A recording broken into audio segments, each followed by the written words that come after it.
Vraiment une grande édition que cette 48e ronde de la Giraille. Nous sommes avec son organisateur premier, Daniel Baldassare, et le président de la Zabastiaise. Daniel, une édition fantastique, il y a eu du combat dans toutes les classes. Tout à fait, une édition 2018 fantastique, de la grosse bagarre devant, mais derrière, dans toutes les classes, en N1, en F13, partout. C'était un plateau de rêve. Ouais.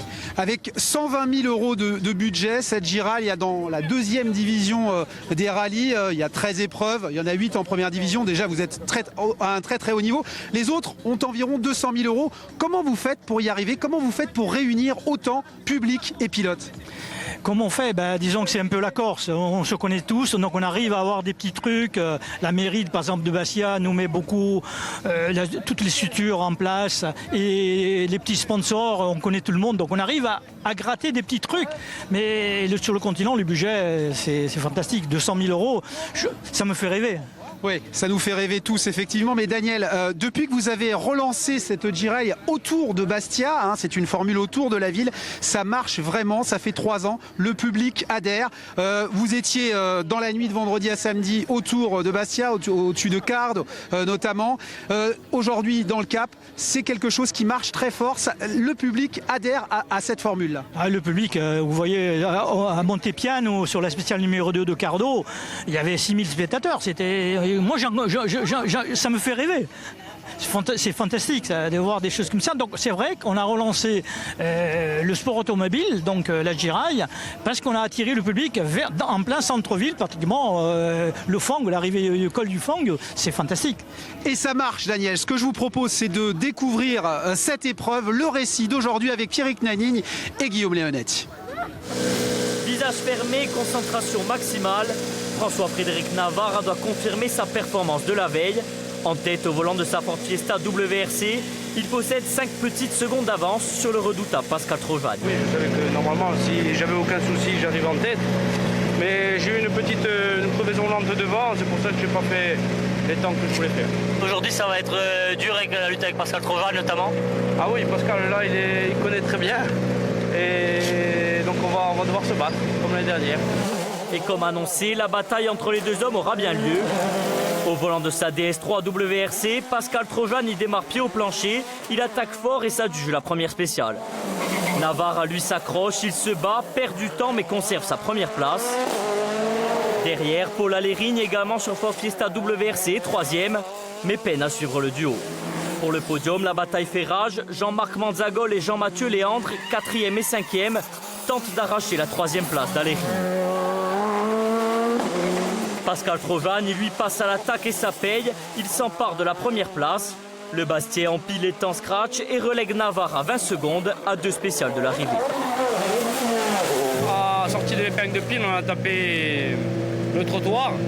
Donc on pensait qu'on avait crevé. Je me suis presque arrêté. Après, quand je l'ai remis en appui, j'ai vu que bon, on n'avait pas crevé apparemment. Donc on a continué, mais on a perdu beaucoup de temps. La jante est cassée en 2. C'est une voiture qui m'a donné beaucoup de fil à retordre, elle était très difficile à conduire. En fait, j'arrivais pas à comprendre comment il fallait la conduire. Hein. On sait que la voiture va vite, mais après, il faut que ce soit le pilote qui l'emmène. Et j'ai eu beaucoup de voiles au début. Et là, c'est le premier rallye où je commence à comprendre, à être à l'aise dedans et à vraiment me faire plaisir. Les positions ne bougeront plus. Trojan, vainqueur l'an passé, récidive et signe une 9e victoire sur la Giraille, devant Navarre et Alérigne. A noter la belle 7e place du jeune bigouillet Jean-Pierre Flore, qui profite de la sortie de route de François Frémous.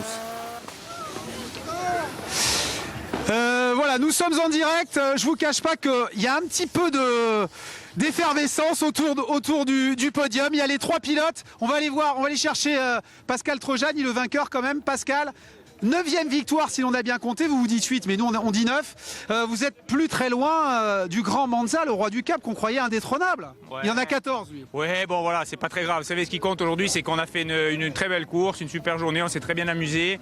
Il y avait vraiment d'excellents pilotes, avec des pilotes qui ont vraiment fait de très grosses performances. Hein. Je pense à Navarre, Paul Alérigne et en particulier Léandre et Manzagol qui, à mon avis, avec des R5 ont fait vraiment des temps exceptionnels. Bravo à eux. Pour le reste, bravo à l'organisation. Le rallye est très bien organisé. Avec des moyennes autour de 110 km/h selon les spéciales, c'est énorme. Vous êtes au-delà de 180 km/h en vitesse de pointe. Oui. Ça va pas trop vite quand même? Non, à certains endroits c'est sûr, mais aujourd'hui on a quand même des voitures qui sont très bien adaptées à ça, qui tiennent très bien la route, donc c'est vrai que voilà, elles sont vraiment étudiées pour ça. Après, bravo à l'organisation aussi, parce que l'organisation organise un très beau rallye chaque année. Maintenant, je pense que la Jiraille a repris sa place de deuxième rallye après le Tour de Corse, donc bravo à eux. Et je pense qu'ils ont trouvé une formule qui marche très bien. Donc maintenant, il faut que ça continue, il faut pérenniser le rallye, continuer, et bravo. Les quadragénaires sont toujours au pouvoir avec vous. Oui, mais on verra, vous savez, je pense que ça va pas durer très longtemps, hein, donc il y a vraiment des jeunes qui poussent derrière. Donc voilà, je pense que c'est peut-être une des dernières que je vais gagner, mais je vais essayer de continuer. Ouais. Et vous vous êtes fait plaisir, vous nous le disiez au micro de Guillaume Léonette et Pierrick Nadine, vraiment vous vous faites plaisir. Il y a un revêtement beaucoup moins abrasif que par le passé, ça va plus vite, vous vous faites davantage plaisir?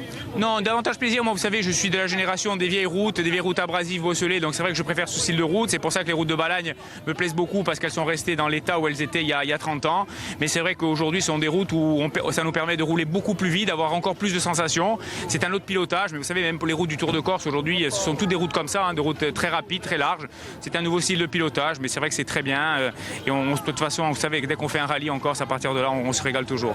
Et on salue avec vous Paul Allérini là-bas qui fait 3 et François-Frédéric Navarre qui a la bouteille de champagne qui fait 2. Vraiment une très belle édition, bravo à tous, sans accroc au niveau sécuritaire, avec un vrai beau spectacle. À très bientôt sur les rallyes, Pascal Trojan. Merci beaucoup et à bientôt, merci.